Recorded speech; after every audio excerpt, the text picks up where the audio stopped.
Hey everyone, welcome to the rollout. I'm Lindsay Rousseau. And I'm Genevieve Marie. Hello and welcome. So I know we missed Halloween, but I still feel like, we're kind of in that horror-y feel. It's only a week later. The Um, hoary feel, the horror feel, yes. Um, especially with this movie, yeah. actually. So Genevieve recommended we watch Hellraiser, knowing full well that Lindsay does not like horror. Um, I am not a fan. I'm not a So fan, but I decided I will take one for the team because Genevieve loves horror and you I did agreed to it. watch this movie. You did it for me. And I that did. is what matters in this It's true. This is situation. what friends do. Friends watch horror for This each is, other. you escaped all of October without having to do it. It's true. It is the very final days of October, and this is the Yeah. first horror film that I Got have you at the watched. very end. Yes, yes. My Yeah. idea of Halloween films is like Nightmare Before Christmas. So I am fascinated to hear your opinion on this film Yeah, because I know the franchise, I know the series, and I've watched them all. And so I'm very, yeah. I uh, will say, I'm informed, we shall say, and you are very uninformed and yeah, uninitiated. And right, it is definitely, it's very, it's become a cult classic, and right. it is definitely its very own flavor of the horror Yeah. genre. So I'm actually glad that we're both coming at from those points of view because that's what this movie I think was trying to do. It was a reboot, not the 11th movie in the franchise. And I did do my research, so I am aware of the franchise, watch some videos, but this was a reboot. So people who are not familiar with the franchise can get into it right now. And then from what I understand, people who are familiar with, obviously there's going to be some things that some greater depth that you're going to have to the story and the characters that were in this. Right. So I have to say, having read about the previous Hellraisers and knowing just how gory they were and everything, Yes. I was I was underwhelmed by the gore. And I say underwhelmed is not the right Okay. word. I will say I was like by the end of it, I was like, I think the boys had more gore than this movie Oh, did. yes. Oh, Um, yes. and there was really nothing that like jumped out and scared me. So there wasn't like a Blair Witch jumping out and scaring you. And it wasn't like, hostile, like intricate torture techniques going on. For the most part, I kind of was able to just appreciate one, the practical effects, and two, the exceptional special effects makeup. Those were my Yes. takeaways from that. I was like, and I always appreciate any film that's going to use practical effects instead of CGI. And some of the reviews I read said some of the later films in the franchise kind of got kitschy because they were using CGI and it just looked silly. I Yeah. thought what they did was very effective as far as, and then like the set design, the set dressing, everything. Oh, All of yeah. that I thought worked very well. I thought the So actors did great job with the material that they had, and that's where some of my critiques start to come in. that's all right. Let's put a pause on Let's put a that pause on there. that. Put a pause on that with the actors and things because you brought up some really good Yeah. points that I absolutely agree with. And I think to just add to that, I think where you're feeling that like kind of disconnect between Hellraiser is supposed to be like gory and disgusting and just like this sort of literal torture porn almost is that this movie definitely dives into an arena that's more akin to like a Guillermo del Toro Yes. style of monster making and artistry where you can really just live in the designs of these Yeah. characters and really appreciate just the amount of artwork and the amount of time and effort and love that went into these Oh, characters. it was absolutely. I will have to say it was stunning. If you, unless you are going to get nauseated by seeing muscles and everything, but I was an EMT. I'm fine with like body parts. But I literally was like, and I will say I did watch this on my iPad, not like a big monitor, or a big television. So I was like holding it up and I was like, look at all the sinew and the details. And it just I was really, really impressed with. It's very impressive. The Yeah. whole movie, I would have to say, is a very good, it's not even an homage. It's a very good representation and just sort of a love letter to the Hellraiser series at large, I Mhm. feel, because it does take the things that that drew me anyway, to the Hellraiser series, especially Hellbound, and just kind of dialed it up a bit and made it a bit more artistic. And the decision making, as far as the art direction, just seems to be a lot more focused. Yeah. And there's a lot, I mean, obviously there's a lot more they can do now other than just dress their characters in like BDSM wear and Yeah. like peel back the skin and use like fish hooks and things. There's obviously a lot more that can be done, but I'm really glad that they went and they took the extra time to do that, because a lot of the times you will have like somebody taking over a franchise or doing um like a title that is well known Hmm. and not really adding to or doing anything special with it. Right. I was actually listening to a podcast today talking about Tim Burton's later films and how that he's been given like a lot of precious materials, like precious titles, Hmm. and hasn't really done much with them in the way of making them special or unique or even paying homage or, or even honoring the actual source material itself. Right. Whereas Hellraiser was nothing but honoring the source material. And I think that the director really, you know, I think he knew what he had and did a great job of, representing that and bringing that to life, which you don't see that very often nowadays. A Yeah. lot of things Especially with are remakes and reboots and. absolutely reboots and like the Disney live action like things are usually just soulless. They usually are treated with a almost seemingly a blatant disrespect Right. nowadays, and this was absolutely not that. So I do appreciate that. I Yeah. appreciate the scenic design as well. The set Mhm. design was really cool because it also brought in a film that I think it's an iconic film, but it really missed the mark with me, 13 Ghosts, with the moving house, Mm, mhm. the Yeah, I like the remember reading puzzle about that. house, which this franchise, this movie in particular really did a good job with the concept Yeah. of the puzzle box house, the moving pieces, and like Yeah. the I think it did a great I think, job. yeah, technically speaking, it was very well executed. It was engaging to look at.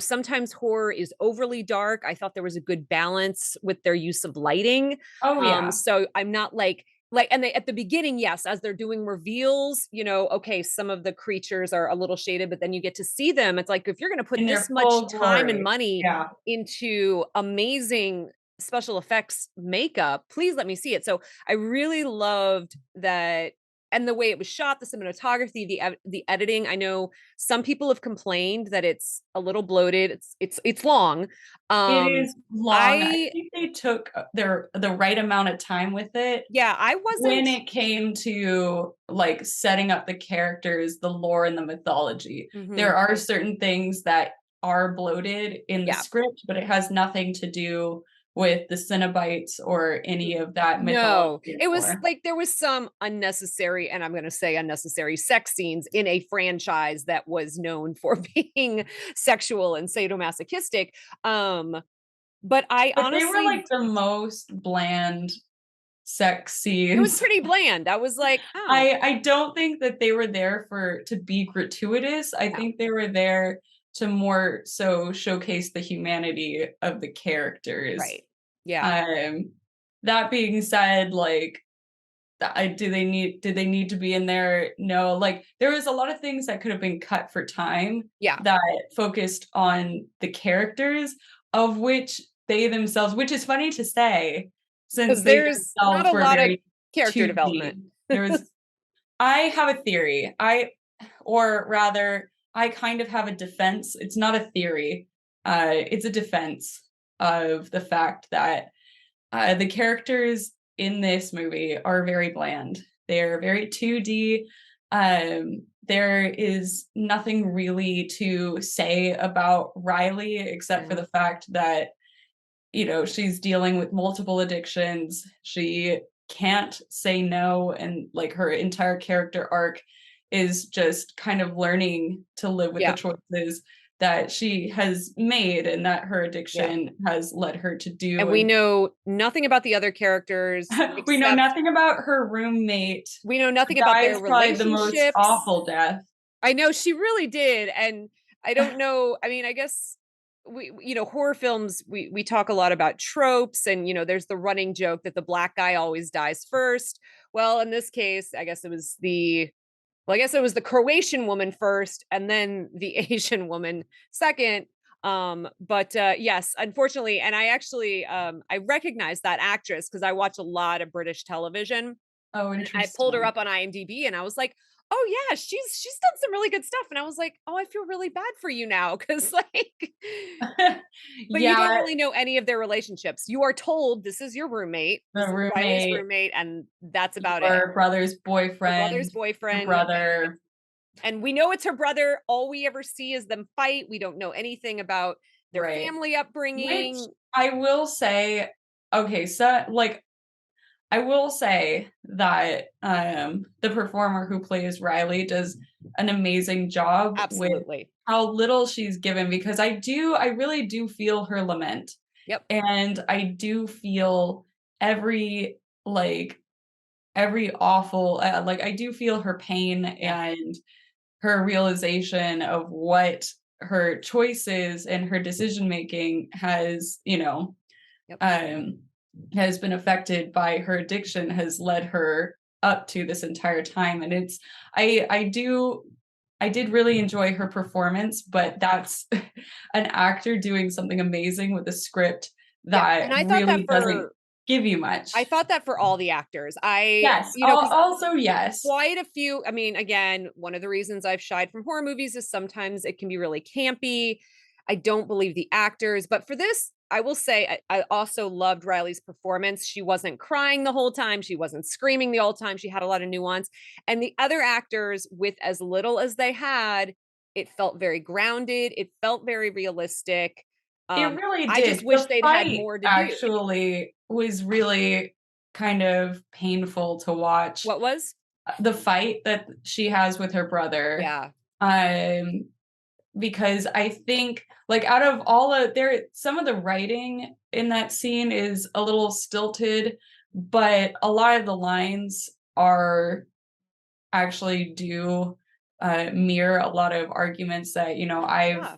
you know, heard, you know, my friends having, or, you know, that I've had with other people. And I think that that was really well delivered, especially, you know, when you are trying to take care of, you know, from the brother's perspective, when you're trying to do the right thing, take care of the person that you love, and you know, and try and support them, but it's really not good for you. It puts you in a bad Right. position.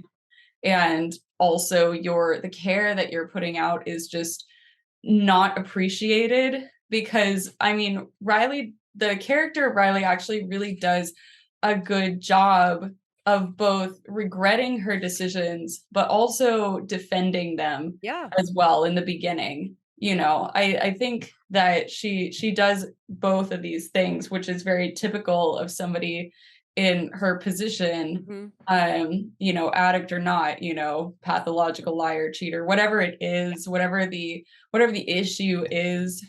Usually when people are not willing to deal with whatever issues they have, they they are they dislike the behavior in themselves, but they will also defend it. Mhm.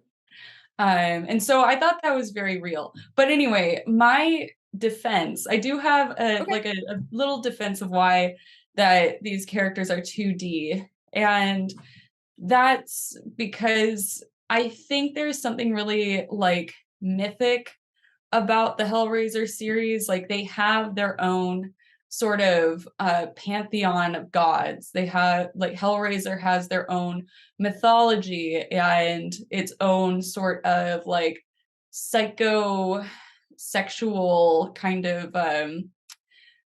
whatchamacallit, um like theology in a Mhm. way. Yeah. And I really think that since that there is that element that is, it is almost parable like. So when you have, when you have something like this that is dealing with these high concepts, it almost becomes like a parable where your main characters almost have to be rudimentary. They almost have to be that way because it that leads you into being able to insert yourself into the situation. Mm. Like Riley had her own character, but you can very easily put yourself in her shoes and Mhm. question, like, what are you going to do in this situation? Or how does this make you feel? Yeah, Or like, because they do offer her essentially at the end, they do offer her godhood. they do. What is their version of godhood? And the one the big bad, the main bad guy accepts it. Oh, uh boy, yeah. yeah, Voight accepts it, but she turns it down. She decides that she's going to remain, for a better for a lack of a better word, she is going to remain mortal. Yeah, Voight is going to become a god, and she remains immortal knowing that she's going to have to sit and live with that yep, pain for however long or short her life is. And she's going to have to deal with the consequences of her choices and her actions, and how her addiction has ultimately crumbled her life and the life of those around her, yep, quite literally destroyed people's lives. And and that's a very real moment for her yeah. character, when she's in the car and she's asked, did you make the right choice? And it's like She's like, "I hope so." she doesn't have an answer for that. No, she And there doesn't. really is no answer for that. It's just what she felt that she needed to do morally. She's not going to transcend into godhood and forget or throw away her responsibility, or the fact that she needs to sit or live with that pain, Mhm. you So know? this was a question that I had that perhaps you can shed some light on. So what seemed unique about Riley's situation compared to Voight, and then just from some of the research I did on some of the previous films, is that Voight sought out the puzzle box. He was seeking out this Yes. power. Riley either stumbled upon it, was tricked into taking it, however you want to explain it, Trevor or whatever her boyfriend's name was. Fucking Trevor, Trevor, Trevor. Trevor, obviously marked her at a 12-step program. And so she never was seeking out the Right. power of this puzzle box, the power of talking with this higher deity, where Voight was, which I think really is what impacted and led to that final decision. Now, in the previous Hellraisers, or at least in the first one, was that similar in that you're dealing with people who were seeking out this power and that influenced their decisions, or people who stumbled upon it and how that influenced their decisions? Right. Okay, so I'm going to probably just stick the first Hellraiser is, and it's been a very long time since I have watched the first one. Yeah. The first Hellraiser is just kind of batshit out of its mind. Yeah, I was Uh watching in parts a of it. yeah, in a way that the Cenobites don't really come in Yeah, until the end. They're kind of like this big reveal thing at right. the end where it's like, oh, but like, all of this crazy stuff is going on, but let me pull back the curtain and Mhm. kind of like open up a portal into this other dimension, and show you what's really going on, like a Wizard of Oz Yeah, moment. yeah. And so they're just kind of dropped in, but it also feels kind of like they're dropped in just wholly in like a Deus ex machina sort of way. Mm, Whereas Hellbound yeah, is more of a traditional kind of way of telling a story like this, where there is one character who does want to open the realms into hell. From what I remember, but like the main protagonist is very much like a Riley, where she happens upon the fuck, I can't even remember what it is, the puzzle box. Yeah.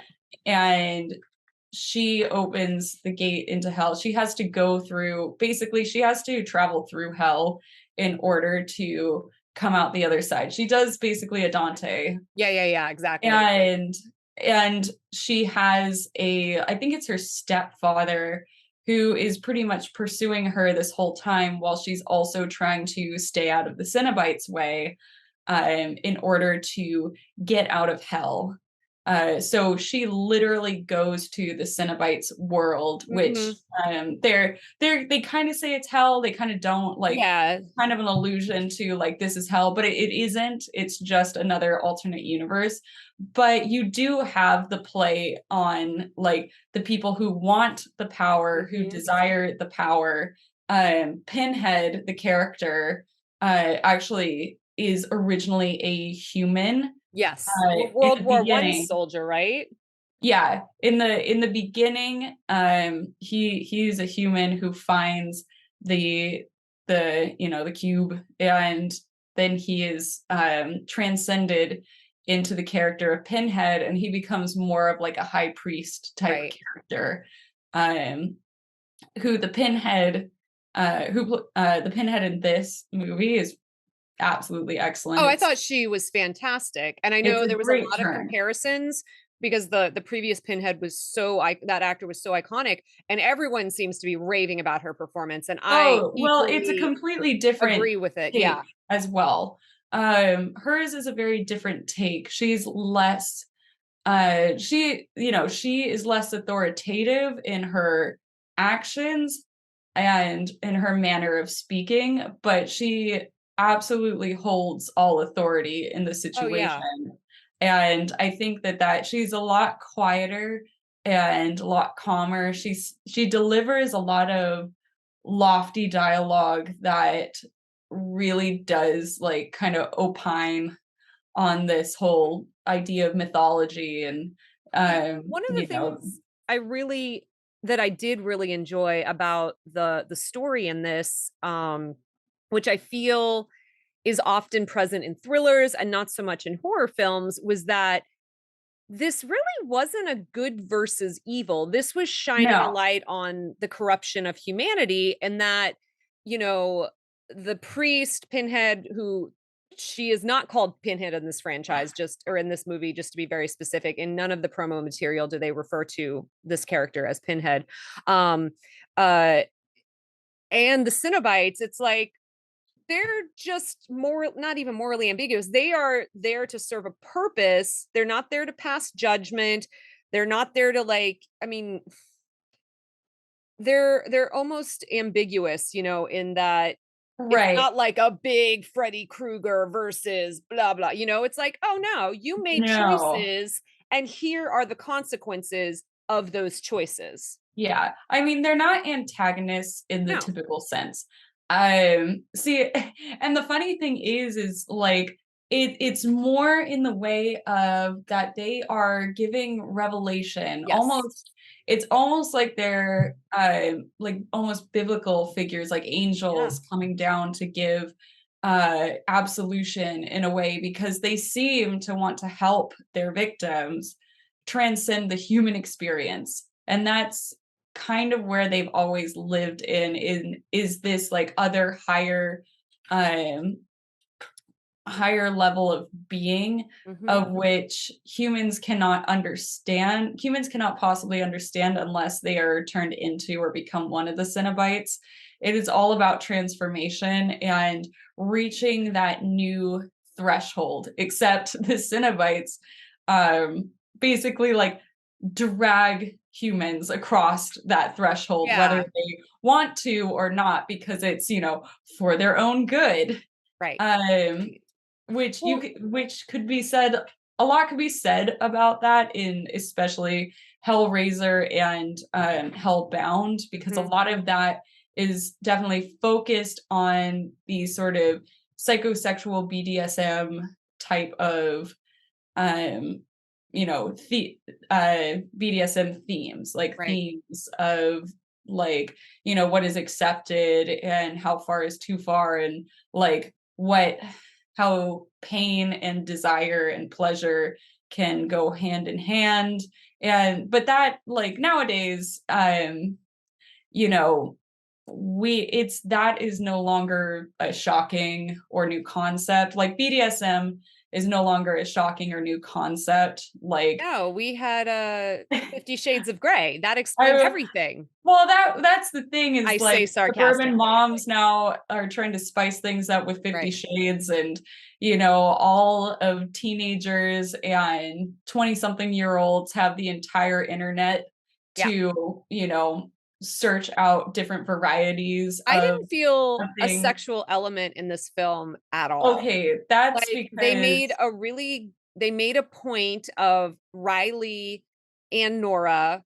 I mean, Riley is wearing baggy shirts and pants the entire time, nothing skimpy. There's like two sex scenes with her, like which you said were very much devoid of any sort of sexuality, sexual tension. The only hint that we get is in that very opening scene at the party.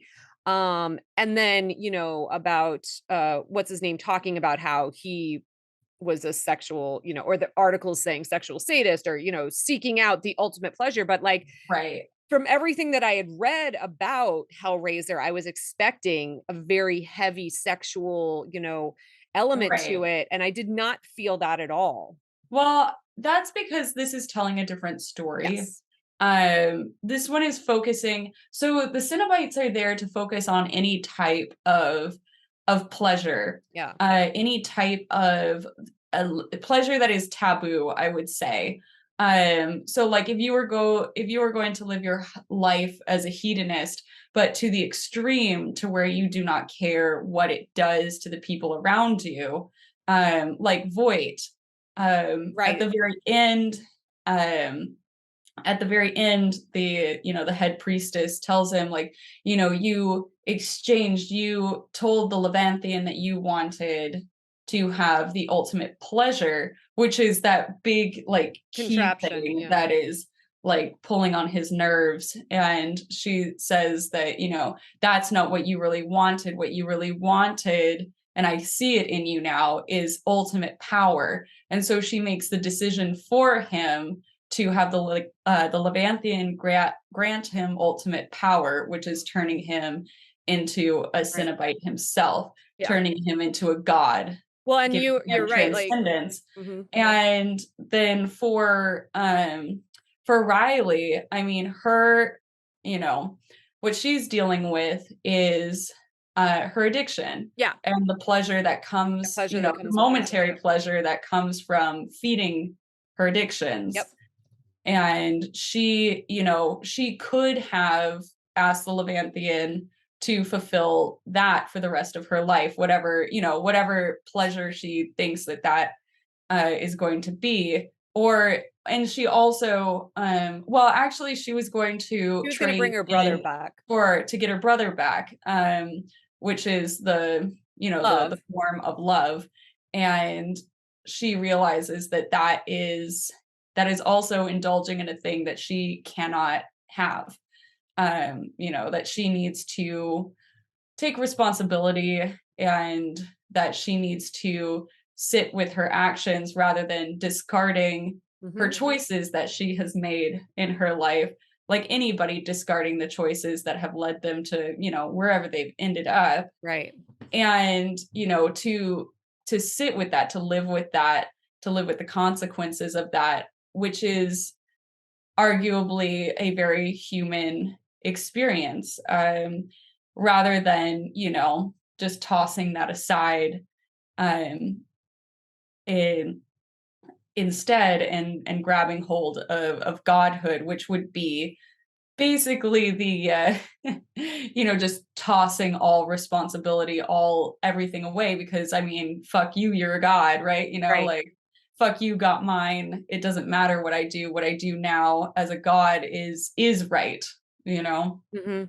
And again, I will circle back to the fact that this film is very much a vibe, Yeah. visually, conceptually, and I think because it deals with these high concepts, it does need to be pretty rudimentary Yeah. in its characters, Right. and it does need to be kind of very straightforward with the building of relationships and all that kind of stuff, because I got enough to know where Riley and her brothers sit. I Mhm. got enough to know how her brother feels about his boyfriend, and how that Trevor, which fuck, I hate that, god damn. I mean, I'm so sorry to any Trevors watching, Yeah, but but no. Yeah. anybody, I feel like Hollywood has done Trevor's a disservice, uh, because any Trevor in Hollywood always turns out to be like the biggest asshole. But she's able to, you're able to see that Trevor is essentially, like, you figure out he's a bad guy, but in the very beginning, he's also an enabler. Oh, he's He's absolutely an enabler. you He's know drinking around her, knowing full well. I mean, obviously they met in a 12-step program. So he's absolutely not doing he's doing the exact opposite of what she needs in her life to succeed and be healthy. Right, exactly. So, I mean, he's her enabler in a lot of ways. In the most obvious ways, that, he gives her booze and, all that kind of stuff. But I think they also gave him a very nuanced, in the very beginning, Yeah, I yeah. will say, they gave him a very nuanced, kind of, because he wasn't abusive in the ways that you would expect. Like, if they wanted to show an enabler in a standard horror movie, that they would have him acting like dog shit towards her. Right. He would be saying like underhanded things, or he'd be doing he'd be red flagging the entire time, and the only time that you actually see him doing these red flag sort of actions is that when he partakes in alcohol and he offers it to her and she takes it. Like, you only see these red flag these red flag actions when he feeds her addiction, Mhm. but he doesn't do it in a nefarious way on screen. It No, is just very casual. It feels very real. it really did. Yeah. And in that way, you kind of, you're mad at him. You recognize that that is, awful behavior, but you don't quite peg him as like being truly just deplorable. You Mhm. peg him as being human. It's kind of like in Breaking Bad, when Jesse and I forget what her name is in the show, but like Jessica Oh, Jones. Jessica yeah, Kristen Yeah. Ritter's character. Yeah, Kristen Ritter's character, it is very much that dynamic, Yeah. where it seems like there's love there, that there's actual emotions there, and they want to care for one another. It even seemed like he really did want to care for her in the Yeah. beginning, And then the addiction um, gets in the way. but the addiction gets in the way.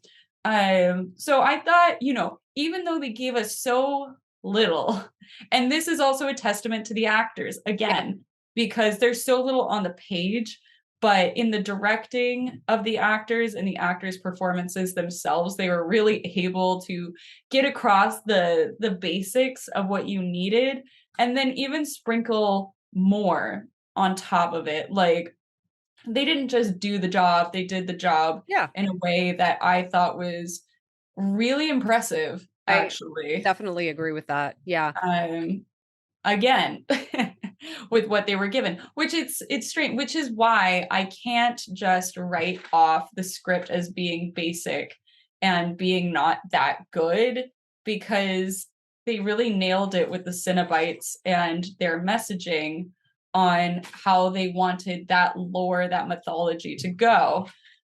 And then I'm like, but then you get these like very just basic characters. So I'm hoping Well, it seems like obviously they're setting it up for a franchise. Right. I'm Hulu hoping is that the wanting a new writers. franchise, and this one sets up the lore of the Cenobites so that when we get the next film, presumably we're going to have new supporting or new lead characters Right. because Riley's arc is at an end.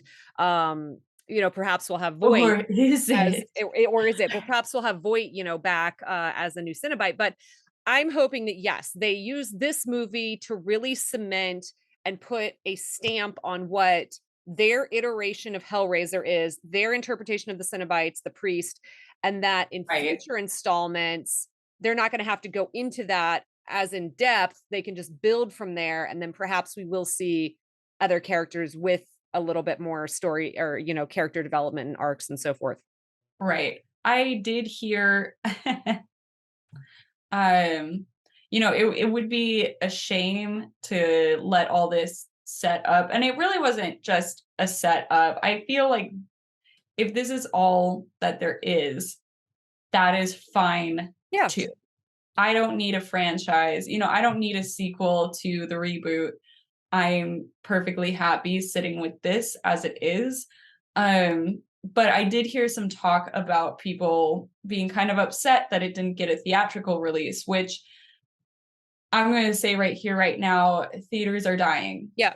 It wouldn't really have mattered if it did get a theatrical release or not.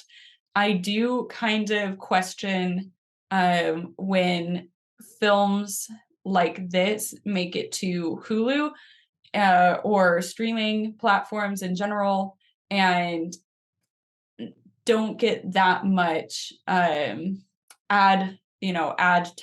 Mm-hmm. They don't get much fanfare as far as, hey, look at me, I'm over here. Because I didn't know this existed until I ran across it.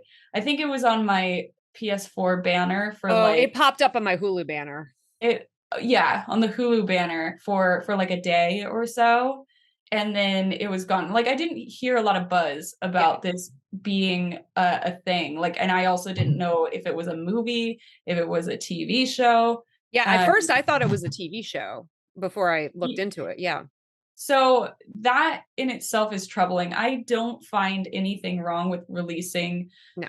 TV shows or films onto streaming platforms. I do find it troubling when people can't give the over the money to do the advertisement for Right. it. Like House of the Dragons, I turned on my PS4 like and went to the TV app, and the day of the season finale, every banner, it did not matter. Every single little banner on there was House of the Dragon. And Oh, I and just then like my jaw dropped. I was with like, Amazon, with how the did you Rings do of that? Power, they had it on their packaging. Like I was ordering stuff Oh on yeah. Amazon, they They had the did. Rings of Oh, they Power on like, their packaging. It's been the top of the Apple Store app. If you open up the apps on, the App Store on your iPhone, it's yeah. like watch it now on Amazon Prime. I'm like, they really put in money. I will say though, that being said, according to Whip Media, Hellraiser was the third most streamed movie in the United States during the week of October 9th. So, Interesting. and then according to Okay. streaming aggregator Real Good, it was the eighth most watched program across all platforms during the week of October 14th, and the ninth most watched program across all platforms the week of October 19th. So, Interesting. despite Okay. all of that, people are watching it.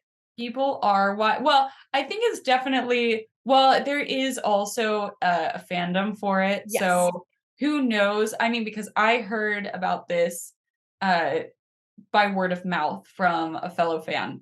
Mm-hmm. And so that's how I knew that it was a thing. And like, of course, I'm like, well, yeah, I'm going to watch it.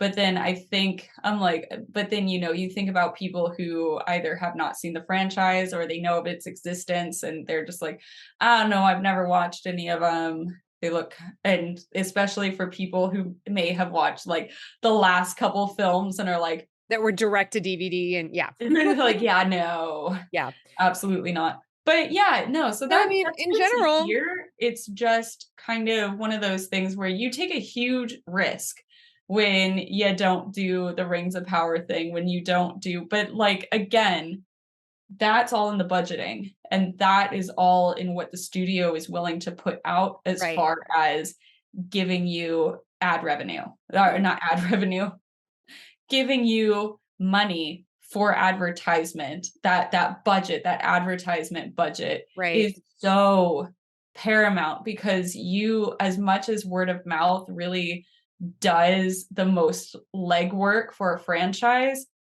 or a film or a project, you have to make sure that people are seeing it in the first place to generate those grassroots Right. word of mouth views. Exactly.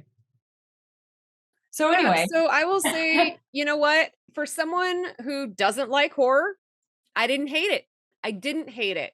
you Would know, I I like watch it again?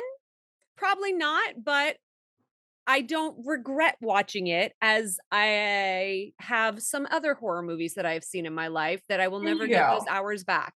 There you If you go. are looking See, for something for Halloween, this could be it. It's not gratuitously, gory in my opinion. But Genevieve, I mean, for no. fans of Hellraiser, is it something they would want to watch too? Honestly, yes. I think that this does a wonderful job of honoring the Hellraiser franchise and just the spirit of what Hellraiser and what Hellborn really really is. And again, it pays homage to a lot of really cool things that the original franchise created. And yeah, I really do think that people, fans or even non-fans, will find something to like about it, Yeah. because it really is visually and like Yeah. conceptually, it really is just a vibe. It It's a is. Yeah. 2-hour vibe fest. Yeah. So those are our thoughts on Hellraiser on Hulu. As always, let us know your thoughts in the comments.